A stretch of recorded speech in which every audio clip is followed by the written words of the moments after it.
Hai Besti, bertemu lagi di Celebrity Fresh. Kali ini Celebrity Fresh hadir menemani Besti-Besti di rumah, tentunya dengan berbagai informasi serta fakta-fakta menarik seputar selebriti yang pastinya seru banget nih buat kita bahas. Mengawal informasi hari ini, gimana kalau kita lihat cuplikan highlight yang lagi happening banget nih Besti? Ada siapa aja ya yang lagi ramai dibahas? Langsung saja, ini dia.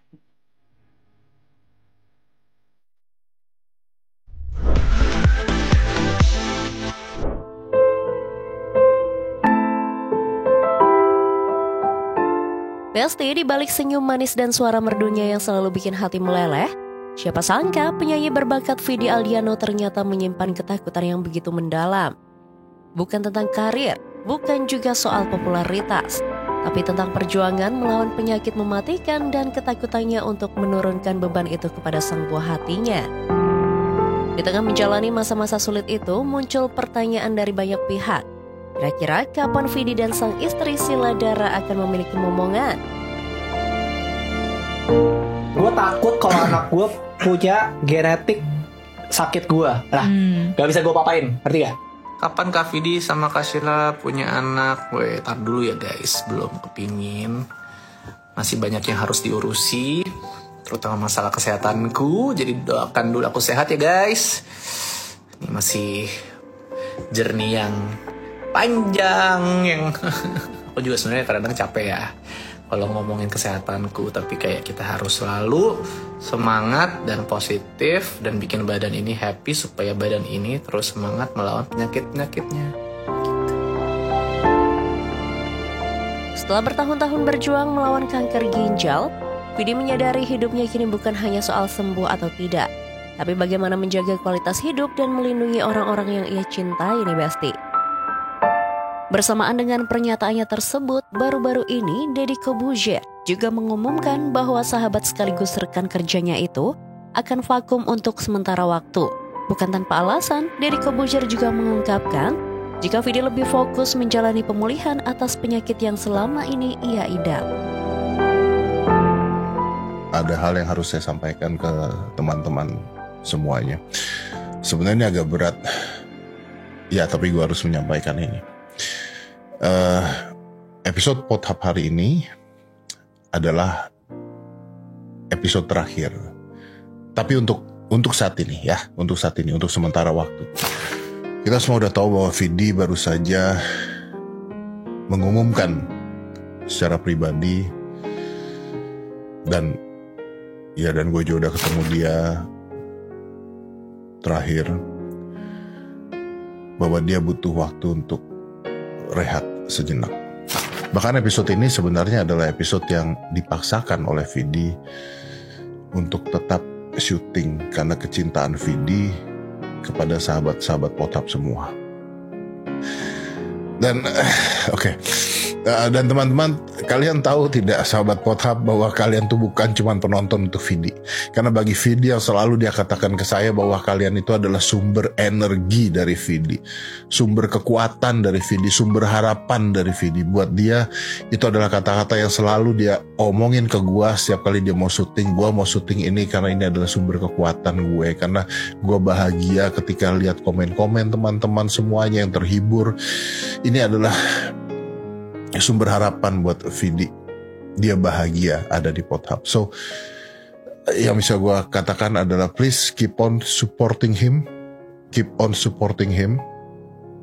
Dan untuk Vidi Aldiano, lu tau lah gue sayang banget sama lu. Dan lu tau lah semua penonton Pothap sayang banget sama lu.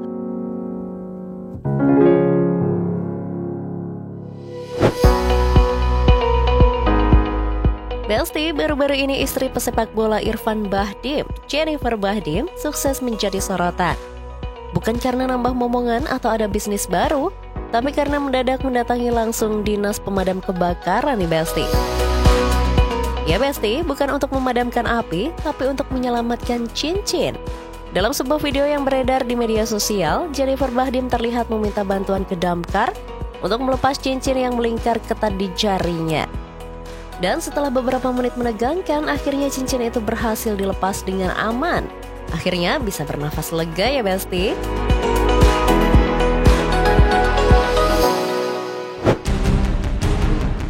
Besti, lagi-lagi nama Azizah kembali ramai dibahas di jagat maya.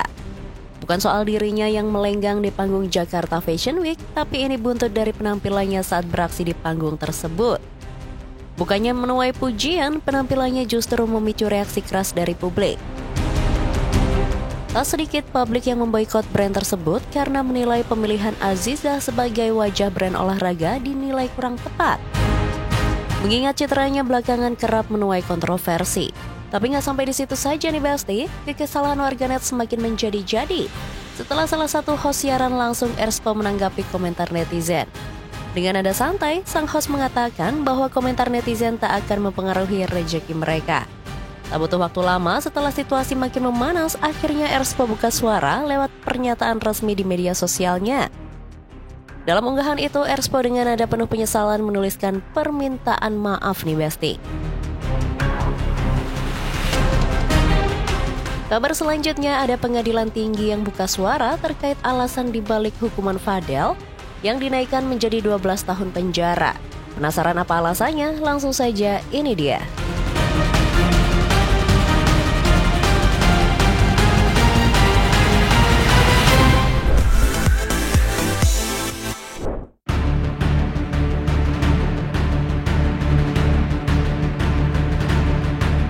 Besti, nama Fadel Bajidah yang sempat ramai karena kasus asusila dengan anak di bawah umur, kini kembali jadi sorotan setelah pengadilan tinggi resmi memperberat hukumannya.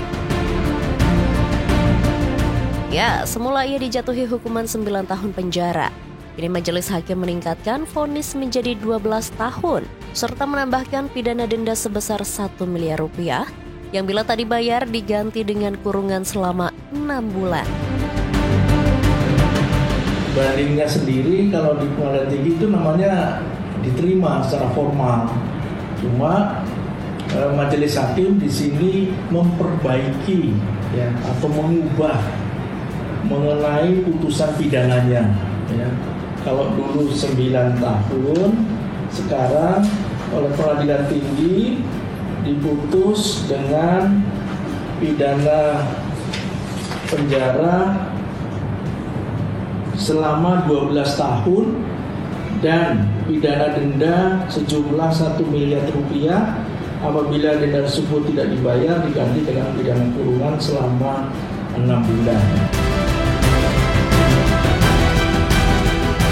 Sebuah keputusan yang sontak menimbulkan pertanyaan besar. Kenapa hukuman justru diperberat di tingkat banding? Pihak pengadilan tinggi akhirnya buka suara nih Besti.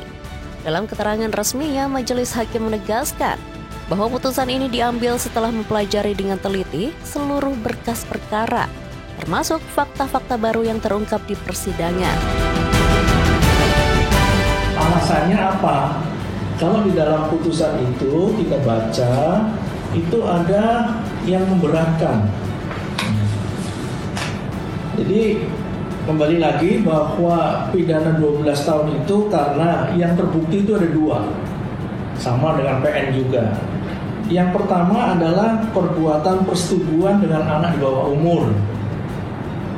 Sedangkan dakwaan yang kedua adalah pengguguran kandungan juga terbukti. Jadi di sini kumulatif, ada 2 tindak pidana yang terbukti.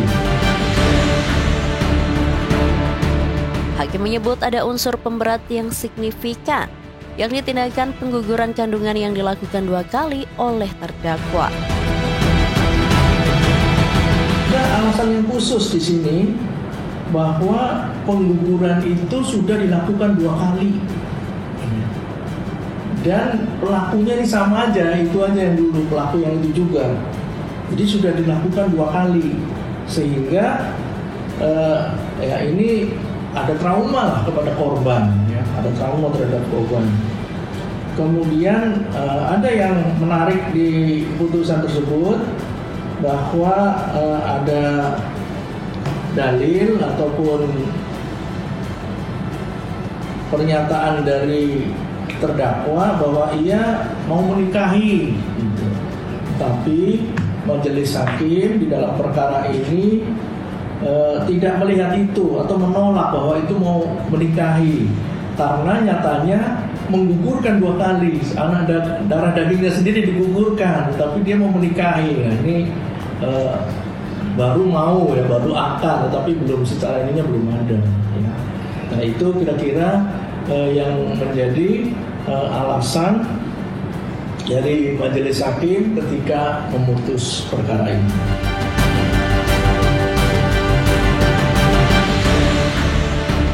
Dalam keterangan lanjutannya, pihak pengadilan juga menyebut bahwa putusan ini masih dalam koridor Undang-Undang Perlindungan Anak dan sesuai dengan beratnya perbuatan. Kalau melihat ini pun ya mungkin ancamannya itu sebetulnya lebih dari itu, kalau nggak salah di dalam Undang-Undang Perlindungan Anak itu sampai 15 tahun. Jadi sebetulnya masih dalam koridor ya, masih dalam memang kewenangan dari majelis hakim. Lantas, akankah ini akhir dari perjalanan Fadel memperjuangkan cintanya dengan Laura Mezani alias Loli? Sekaligus akhir dari perjalanan karirnya menjadi dancer yang go internasional? Oke Besti, jangan kemana-mana dulu karena setelah ini akan ada informasi yang gak kalah happening. So, tetap di Celebrity Fresh.